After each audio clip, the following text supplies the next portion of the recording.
Hi friends, ಪ್ರೆಗ್ನೆನ್ಸಿಯಲ್ಲಿ ಅದನ್ನು ತೊಗೊಳ್ಳಿ ಇದು ತೊಗೊಳ್ಳಿ ಬೇಬಿ ಕಲರ್ ಚೇಂಜ್ ಆಗುತ್ತೆ ಅಂತೆಲ್ಲ ಹೇಳ್ತಿರ್ತಾರೆ. ಮೊದಲು ಇದನ್ನು ಮಾಡೋದನ್ನು ನಿಲ್ಲಿಸಿ. ಫ್ರೆಂಡ್ಸ್, ಏನಂದರೆ ತಂದೆ ತಾಯಿ ಯಾವ ಥರ ಇರ್ತಾರೆ ಅದೇ ಥರನೇ ಮಗು ಕಲರ್ ಬರೋದು. ಸೊ ಅದೆಲ್ಲ ನಿಮಗೆ ತಪ್ಪು ಮಾಹಿತಿ ಇತ್ತು ಅಂದರೆ ಅದನ್ನು ಇವಾಗಲೇ ತೆಗೆದಾಕಿ ಫ್ರೆಂಡ್ಸ್. ಬಟ್ ನಾನೇನು ಹೇಳ್ತೀನಿ ಅಂದರೆ ಸ್ಕಿನ್ ಗ್ಲೋಯಿಂಗ್ ಆಗೋದಕ್ಕೆ ನೀವೇನಾದರೂ ಮಾಡ್ಕೊಳ್ಳಿ. ಯಾಕಂದರೆ ಕಲರ್ ಮಾತ್ರ ಯಾವುದೇ ಕಾರಣಕ್ಕೂ ನಾವು ಚೇಂಜ್ ಮಾಡಿಸೋದಕ್ಕೆ ಆಗೋದಿಲ್ಲ. ಓಕೆನಾ ಫ್ರೆಂಡ್ಸ್? ಯಾವುದಾದ್ರೂ ಅಷ್ಟೇ ಫೇರ್ ಆಗಿರೋದ್ರೂ ಇರಲಿ ಅಥವಾ ಬ್ಲ್ಯಾಕ್ ಆದರೂ ಇರಲಿ, ನಿಮಗೆ ಸ್ಕಿನ್ ಯಾವಾಗಲೂ ಗ್ಲೋಯಿಂಗಾಗಿ ಕಾಣಿಸ್ಬೇಕು, ಹೈಡ್ರೇಟ್ ಆಗಿರಬೇಕು, ಡ್ರೈನೆಸ್ ಅನ್ನೋದು ಇರಬಾರ್ದು ಫೇಸಲ್ಲಿ ಅಲ್ವಾ.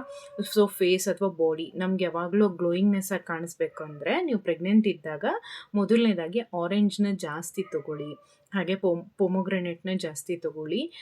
ಹಾಗೆ ಇನ್ನೊಂದು ಏನಂದರೆ, ನೀವು ಹಾಲಿಗೆ ಕೇಸರಿ ಹಾಕ್ಕೊಂಡು ತೊಗೊಳ್ಳಿ ಅಂತ ಎಲ್ಲರೂ ಹೇಳ್ತಾರೆ. ಅದನ್ನು ನೀವು ಮಾಡ್ಕೊಳ್ಳಿ. ಕೇಸರಿನ ತೊಗೊಳೋದ್ರಿಂದ ಏನಂದರೆ ಅದರಲ್ಲಿ ಕೆಲವೊಂದು ಪ್ರಾಪರ್ಟಿ ಬೆನಿಫಿಟ್ಸ್ ಜಾಸ್ತಿ ಇದೆ ಫ್ರೆಂಡ್ಸ್. ಅದು ನಿಮ್ಮ ಬೇಬಿ ಗ್ರೋತ್ಗೆ ಚೆನ್ನಾಗಿರುತ್ತೆ. ಸೊ ಕೆಲವ್ರು ಕೇಸರಿ ತಿನ್ನೋಕ್ಕೆ ಇಷ್ಟಪಡಲ್ಲ ಅಂತ ಸೊ ಹಾಗೆ ಹೇಳಿರ್ತಾರಷ್ಟೇ. ಸೊ ಅದೇನು ಕಲರ್ ಚೇಂಜ್ ಮಾಡೋದಿಲ್ಲ. ಓಕೆನಾ?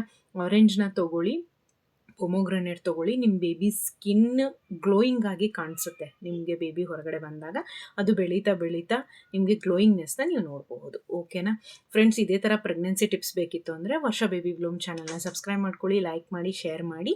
ನೆಕ್ಸ್ಟ್ ವಿಡಿಯೋದಲ್ಲಿ ಸಿಗ್ತೀನಿ. ಬಾಯ್.